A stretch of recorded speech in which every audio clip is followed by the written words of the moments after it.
I'm just right. 56. 57. I love my age. 63. 54. I'm 63.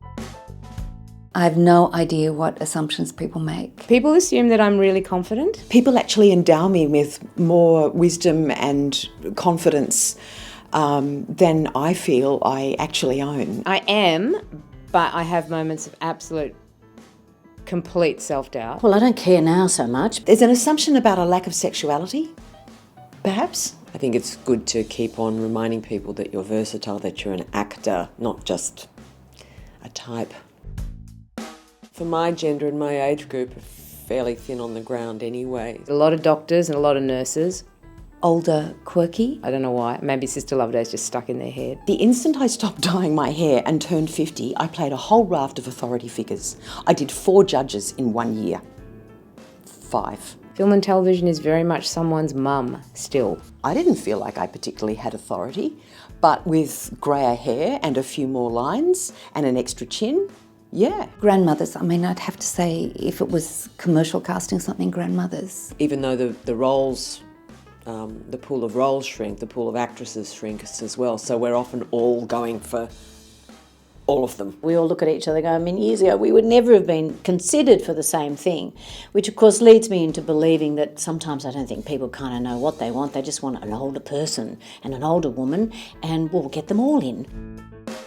In my mid-30s, there was a definite shift. It was around about 36, 38. Really noticed it around the 40-year-old mark. The phone didn't ring as much. Probably the last decade. I played, whether it was on stage or on screen, really interesting roles. When it did, the roles were really good. It is very youth-skewed culture. You become invisible. There was this massive shift where in the small screen industry in particular, I was simply being asked to play someone's mother, someone's wife, someone who was nearly always defined in relation to a male. You can be a little bit invisible. Is it because I am invisible because of my age, or is it the way I see myself in the world? My big bugbear is that casting agents and the television industry in this country do not respect and acknowledge the body of work of actors.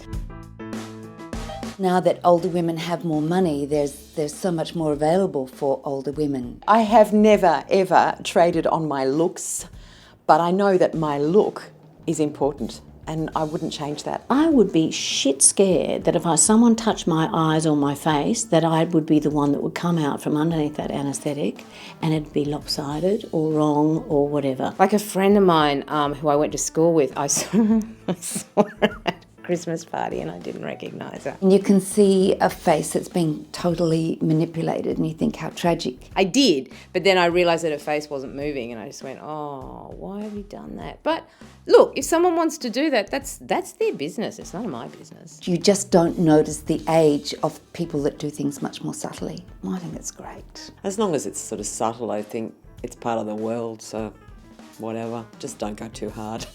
Politically, it really upsets me that we have to use hair dye and plastic surgery and God knows what else to convince the women who are watching us, who are our age, that they should look younger. If you really want to be an actor, that's great. Don't not do it. If you can't imagine yourself doing anything else, then do it. You've got to love the work. If you're in it just for the sort of the fame and the rush and blah, blah, blah, you know, really, go and do something else. Have a plan though. It may not go the way you want it to. Know that there will be obstacles. You've got to be prepared for disappointments. You've got to be prepared that you're not going to earn a lot of money, that you're not always going to work all the time. If it's not your temperament to be hungry, literally hungry, because one, you don't have any money, or hungry because you want that so much, then it's not for you. But if you really love it, it'll be worth it. But have another string to your bow. Diversification, just to manage all parts of your business. Be able to make money. I mean, the bottom line is you got to pay your rent. And it doesn't mean you're not a great actor, you know, an extraordinary actor because you're not working. It just means things didn't go your way at that point. Write your own work, put on your own work? We're not going to get subsidised because we've got a government that doesn't care about the arts. Like, they're down there on the level of importance. So we've got to keep this industry alive. Hi there, I'm Pearl Tan, the creator of Minority Box. Huge thank you to the women involved in this video: Tina Bursill, Linda Cropper, Fiona Press, Wendy Strehlow and Linden Wilkinson. Shout out to the Online Video Awards, where we were nominated for Best Collaboration, Best Innovation and shortlisted as a finalist for Best Factual Series. Thanks for that. If you like this video, subscribe, like and share.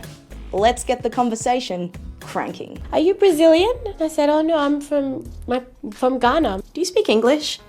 Yeah, I speak English. When a person of your colour is so pretty, I expect them to be from somewhere else.